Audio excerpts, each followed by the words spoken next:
Como mudar o nome de usuário no Windows, seja o Windows 7, 8, 10 ou 11. O procedimento é o mesmo, até porque a gente vai utilizar o painel de controle para fazer isso.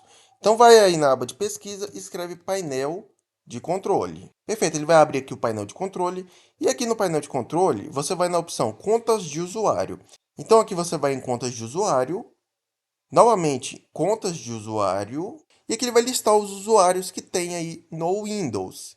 Aqui comigo, como eu só tenho a minha conta, ele já tá selecionado. E você vai reparar que vai ter a opção alterar o nome da conta. Toque em alterar o nome da conta e ele te deixa alterar. No meu caso aqui tá Thales. Você pode alterar para o nome que você quiser, tá? Nesse caso eu não vou fazer alteração, mas preenche aí, toque em alterar nome e pronto, o seu nome de usuário aí no Windows foi alterado, ok? Então o procedimento é bem simples dessa forma.